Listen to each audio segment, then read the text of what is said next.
बाबा हनुमान जी को प्रणाम, मानते गया झुंझुनू जी को प्रणाम। परमात्मा भगवत प्राप्ति के लिए निष्काम कर्म साधने के लिए बाबा ने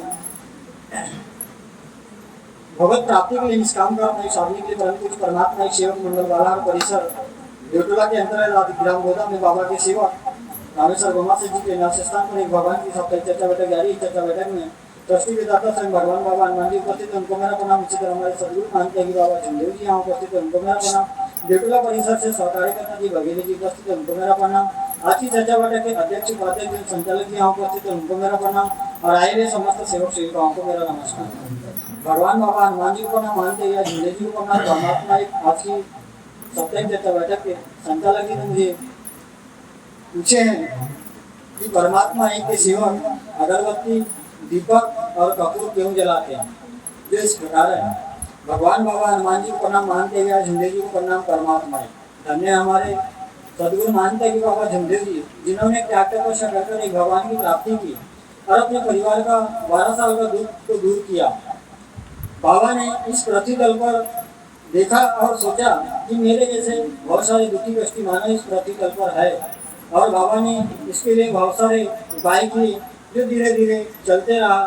बाबा पहले झाड़ फूक करते थे या किसी के जाते थे विचारों के माध्यम से घूमने में, तो वहाँ भी ऐसा देखते थे। और बाबा देखते ही देखते दुखी कष्टी मानव को बहुत सारी विचार के माध्यम से बाबा ने भगवान की प्राप्ति की और इस धर्म से सेवक लोग जुड़ने लगे।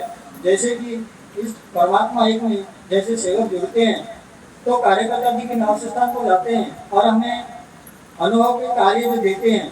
हमें कार्यकर्ता जी पूछते हैं कि आप किस कारण से इस मार्ग में आए, अपनी दुख परेशानी बताते हैं और हमें वचन मांगते हैं। कार्यकर्ता जी की हम वचन देते हैं मरने का कि यहाँ से हम एक भगवान को मानेंगे, और कार्यकर्ता जी हम उस आदेश पे हमें 3 दिन का अनुभव कार्य या 7 दिन का अनुभव कार्य देते हैं, जो कि हमें अनुभव कार्य में अगरबत्ती का कार्य दिया जाता है, जो कि हम अपने घर में आते हैं और सारी जैसे कि अपने घर में एक पीढ़ा प्लेट और एक स्टैंड और अगरबत्ती स्टार्ट करते हैं। सुबह से विनती करते हैं, जो कि हमें एक भगवान की जो कार्य अनुसार आदेश में हम चलते हैं, और उस कार्य को करने से हमारी कई साल की परेशानियां दूर होती हैं। जैसे जैसे हमारी परेशानी दूर होती जाती है फिर हम दूसरा कार्य लेते हैं। धीरे धीरे चलते चलते फिर हमें देखते हैं कि अगर किसी पे ज़्यादा अगर परेशानी यहाँ है तो उन्हें दीपक का कार्य दिया जाता है, जिसके कारण दीपक जलाने से उस परिवार का जोत जलने से उस परिवार में जो भी भूत बाधाएं या अन्य किसी और भी परेशानी है वो भी दूर होती है। और उसी चलते क्रम में हमें कपूर का भी कार्य दिया जाता है। ऐसे शुरू में अगरबत्ती दीपक और कपूर के कार्य दिए जाते हैं। इससे चलते हमारे जीवन में अच्छे अच्छे अनुभव और हमें बाबा के आदेश का अगर हम पालन करते हैं ऐसे ही जीवन भर चलते रहें। और इसी तरह बढ़ते क्रम में हम कार्यकर्ता जी आदेश करते हैं कि त्याग करना है, तो हम उस आदेश को कार्यकर्ता जी का अगर शब्द निकल जाता है कि सेवक जी आप त्याग की तैयारी करिए, बंधन कार्य चालू करिए, तो हमें इनकार नहीं करना चाहिए। क्योंकि आदेश मुझे आदेश जैसे कि भगवान का आदेश हमारे मानते हैं कि बाबा झुंझुनू जी को दिया था कि तू मुझे कहाँ ढूंढ रहा है, मैं 24 घंटे तेरे पास हूँ, जिस पल तेरे शरीर से निकल जाऊंगा उस पर शरीर तेरा मृत्यु हो जाएगा। तो वो आदेश है। अगर हम आदेश का पालन नहीं करते हैं तो हमें जीवन में धीरे जो मिलना था वो हमें धीरे धीरे मिलता है। क्योंकि हम बोलते हैं कि सेवक जी आप त्याग कर लो, तो बोलते हैं अभी अभी घर में विचार नहीं बन रहा है, तो हम एक चीज़ को ठुकराते हैं। तो ऐसा नहीं करना चाहिए। आदेश ऐसा है कि वो भगवान का शब्द निकलता है। क्योंकि चर्चा बैठक में हम सुनते हैं विचारों के माध्यम से कि चर्चा बैठक भगवान बाबा हनुमान जी मानते हैं और झुंझुनू जी की उपस्थिति में होती है। हम जो भी शब्द अगर रखते हैं विचार के माध्यम से हम प्रणाम करते हैं, विचार देने लगते हैं, तो विचार हमें अपने आप आता है। क्योंकि हमने भगवान को प्रणाम किए, घर से निकलते हैं तो प्रणाम करते हैं और बताते हैं कि भगवान बाबा हनुमान जी मैं आज एक भगवान की चर्चा बैठक में जा रहा हूँ, मुझे संचालक जो भी पूछे मैं उसमें अच्छे अच्छे विचार रख सकूँ और शब्द अनुसार अपना अनुभव रख सकूँ। क्यों? इस धर्म का पालन करने से बहुत कुछ हमारे जीवन को सफल बनाया है। क्योंकि मैं भी धर्म से जुड़ा, मुझे जैसे जैसे आदेश किया मैंने उसका पालन किया। कार्यकर्ता जी ने बोला कि आपको त्याग करना है, मैंने हाँ बोला, नहीं नहीं बोला। जैसे जैसे होता है जीवन में दुख परेशानी आते रहती है, क्योंकि अगर हम भगवान को समझ कर अगर कार्य करते हैं तो होता है। लेकिन ऐसा है कि हम त्याग करने के बाद में भी परिवार में बोलते हैं कि त्याग हो गया, हम आराम से उठकर नियम की प्रार्थना करेंगे, ये गलत है। क्यों? ये होता है समय अनुसार हम अगर कहीं चले गए, परिवार में अगर बच्चे लोग आए, सेवक सेविकाएं, तो थोड़ा लेट भी करते हैं तो चलते हैं। लेकिन अगर जिस समय हम स्वयं सेवक सेविका अगर घर पे हैं तो हमें समय पे ही अपना कार्य करना चाहिए और आदेश का पालन करना चाहिए। क्योंकि मैं ही अपने परिवार में ऐसा अनुभव किया हूँ। क्योंकि मेरे परिवार में बाबा की सेविका, मेरी पत्नी और मेरे 2 बच्चे हैं, जो कि हम सुबह की विनती प्रार्थना समय अनुसार करते हैं। लेकिन मेरी गलतियों के कारण बाबा के सेवक बड़ा बेटा जो है विवेक लिल्लारे, वो पढ़ाई के स्तर में अच्छा है, बढ़िया है, लेकिन काफी पुस्तकों पे ध्यान नहीं देता। तो मेरा शब्द निकलता है कि आप ऐसे घूमते रहोगे तो पढ़ाई नहीं करोगे, ये सारी चीज़ों को आप छोड़ दो, मैं आपको पढ़ाऊंगा नहीं, ये शब्द मेरे निकलता है। आज मैंने खुलासा किया, कार्यकर्ता जी के मेरा स्थान पर गया। बहुत सारे ऐसे मन में विचार है कि कार्यकर्ता जी मैंने मेरे से ऐसी गलती क्यों होती है, मन में गलत विचार आते हैं, गलत भावना आते हैं। मैं ऐसी चर्चा बैठक में रखना चाहता हूँ लेकिन चर्चा बैठक में नहीं रख पाता हूँ। तो सेवक साथियों, हम गलतियों को दबाते हैं तो हमारी गलतियाँ बहुत सारी होती रहती है। आज मन में ऐसा आया और मैंने कहा कि नहीं, कार्यकर्ता जी के यहाँ सेवक को मैंने कहा जिसको मतलब मैं आप कार्यकर्ता जी के यहाँ जाना है और मेरे को सारी चीज़ें रखना है। मैंने बाबा के सेवक बड़े बेटे के बारे में सारी चीज़ें रखा। हो सकता है मेरे बोलने बताने में बाबा के सेवक मेरे बड़े बेटे को मेरे प्रति दुख लगा होगा, लेकिन मेरी गलती थी। मैं उन्हें जो भी है सुबह नहीं उठता था, आँख निकाल के देखता था, ऐसा बुरा के देखता था, बोलता था कि अब देखो नहीं करना है तो हमें इस वक्त बता दीजिए। ये मेरे से गलती होती थी, क्योंकि मैं उसे ऐसा शब्द बोलता था, उस शब्द का वो पालन होता था। क्योंकि बाबा का सेवक हर समय लेट होता था, समय अनुसार नहीं उठता था।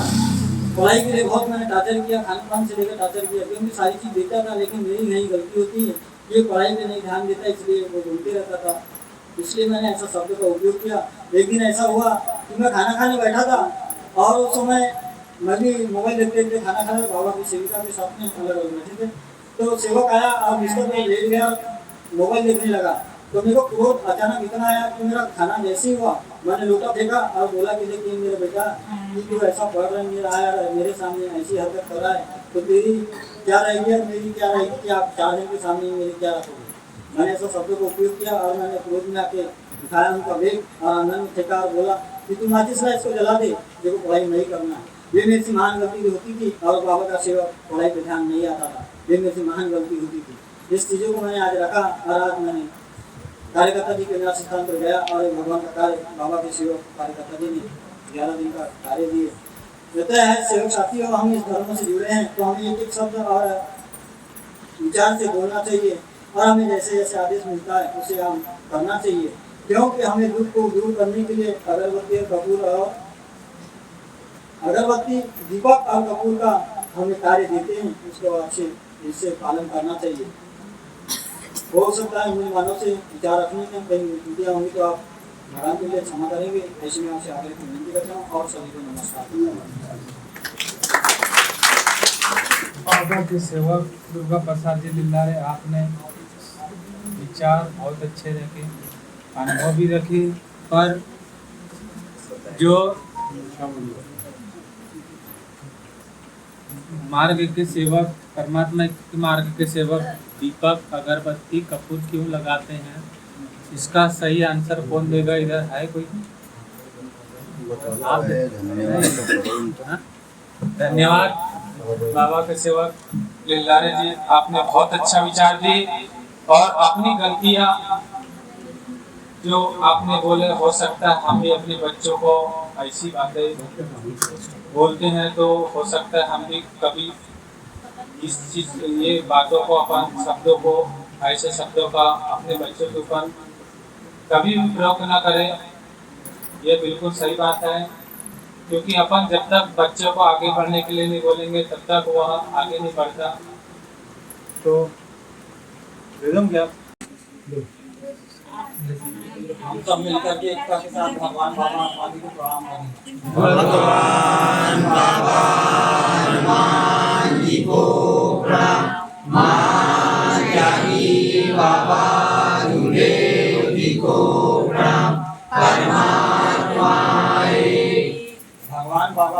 को प्रणाम, महान त्यागी बाबा झुमदेव जी को प्रणाम, परमात्मा ही। आज की चर्चा बैठक के संचालक जी ने मुझे मानव धर्म पर विचार करने गए तो इस प्रकार है। भगवान बाबा हनुमान जी को प्रणाम, महान त्यागी बाबा झुमदेव जी को प्रणाम, परमात्मा है।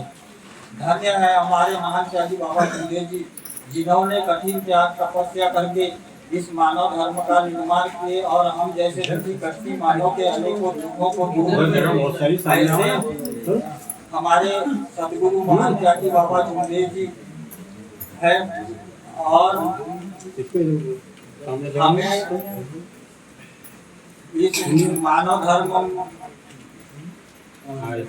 में हम जब जुड़े तो हमारे अंदर एक विचारी क्रांति आई और विचार देने में हमें हमारा देह मजबूत हुआ। और महान त्यागी बाबा झुमदेव जी ने पांचवा नियम में कहे हैं कि अपना परिवार मर्यादित रखना, यानी हमारे परिवार से हम जितने भी सेवक सेविका है या अनेक में भी है, परिवार से संसार में कोई बड़ा नहीं है, क्योंकि हम लोग जो भी कर रहे हैं परिवार के लिए कर रहे हैं। उनको हमारा सभी का उद्देश्य है कि अपना परिवार मर्यादित रखना, यानी महान त्यागी बाबा झुमदेव जी ने भी कहा है कि 5वां नियम में मर्यादित, यानी मर्यादा में रह करके कार्य करना है और मर्यादा में रहने से हम आगे बढ़ेंगे, क्योंकि हमारा विचार अच्छा रहेगा तो हमारे परिवार भी आगे बढ़ेंगे और तो हम भी आगे बढ़ेंगे। विचारों के माध्यम से ही हम आगे बढ़ सकते हैं। अच्छा विचार, अच्छी सोच रहना चाहिए, क्योंकि महान त्यागी बाबा झुमदेव जी ने शब्दों का बहुत महत्व दिए हैं। शब्द हम सेवकों को संभल करके बोलना चाहिए। शब्द एक शब्द ऐसा है कि किसी को भी घाव दे सकता है और एक शब्द ऐसा है कि घाव पे मलहम लगाने का काम करता है, क्योंकि शब्द बहुत अनमोल है। और मैंने देखा हूँ कि जैसे कहीं भी सेवक हो या सेवका हो या आने वाले हो, जैसे बाइक को लेकर के बालाघाट गए तो साइकिल पे तो वो बाइक क्या बोलती है, चाहे कैसी साइकिल चला रहे, तो वो शब्द में बहुत अंतर आ जाता है। और उसको अगर अपन समझ आप कैसे साइकिल चला रहे हो जी, तो थोड़ा सा प्रेम पूर्वक बोले तो वो शब्द में सुधार आ जाता है। और है तो सामने साइकिल चलाने वाले का मन इधर उधर नहीं जाता, विचलित नहीं होता, वो क्रोधित नहीं होता। ऐसे बहुत सारी चीजें हैं हमारे बीच में होते रहती है। परिवार में शब्द को संभाल करके बोलना चाहिए, क्योंकि शब्द जीवन में शब्दों का बहुत बड़ा महत्व है। और इतना कहकर मैं सभी से नमस्कार लेता हूँ, क्योंकि यहाँ नमस्कार। अपना परिवार मर्यादित रखने का मतलब है हम दो और हमारे दो, छोटा और सुखी परिवार। ये हम दो हमारे दो, और ये इसके पहले था खंड अनुदान करना।